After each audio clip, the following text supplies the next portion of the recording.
my colleague from Minnesota. Wisconsin. You're thinking of the Minnesota Vikings. Well, somewhere between California and Philadelphia is where Dr. Kagen is from. And you actually started a major business in America. You know what it is to make things in America. You're a physician, you're an entrepreneur, and you are one heck of a legislator. So please share with us. Well, Mr. Garamendi, I thank you for yielding very briefly.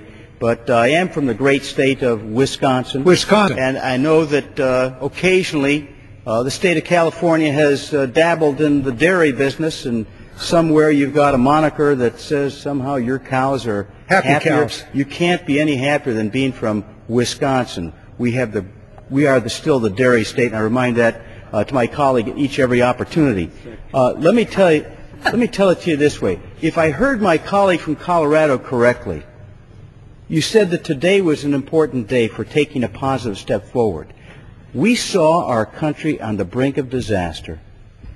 Why? How did we get into that mess? There were two wars at the same time, and the Republicans didn't pay a dime for either one of them. Two wars without paying a dime for it. There were two tax cuts to the very wealthy in the United States. Didn't pay for that either. $400 billion handed over to big drug companies. In Medicare Part D, didn't pay a penny for that benefit either.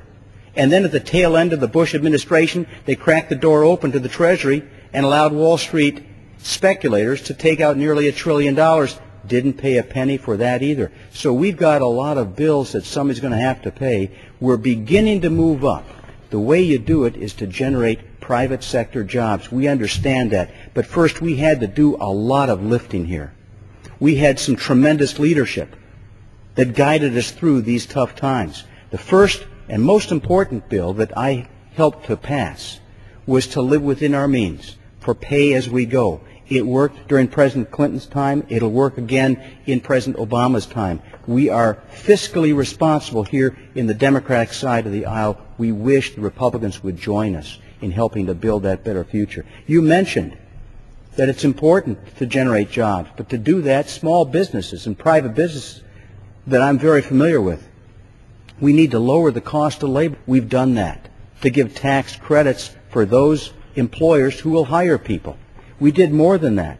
According to the Republican advisor to President Reagan, Mr. Bruce Bartlett, on March 19th, he said these words, quote, "Federal taxes are very considerably lower by every measure since Obama became president.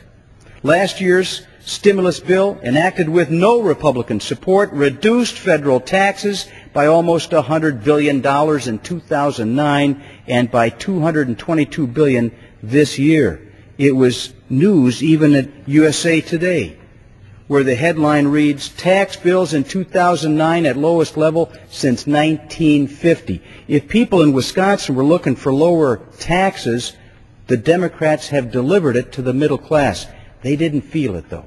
You're not going to get credit for it because the economy was on its knees. We were so deep into this recession. But today is historic because we did pass a bill, a financial reform regulation bill that guarantees no more bailouts, no more bad loans to people who can't afford to pay them back. The taxpayers won't be on the hook for the speculators on Wall Street. And most importantly, a consumer protection agency that will finally put someone on the side of the consumer, looking out only for their best interest. It wasn't done with a Republican-led House of Representatives or Congress. It was done with Democratic leadership. And it will take Democratic leadership and a strong spine to stand up and take credit for all of the benefits that we're bringing to every American, no matter what party they're in, because we're going to have to work together and across the aisle to guarantee that we can generate the jobs we need to work our way back into prosperity, to make things here in America again, and to begin to get a balanced trade deal, not just with Europe, but most importantly with China. And I yield to Mr. Perlmutter.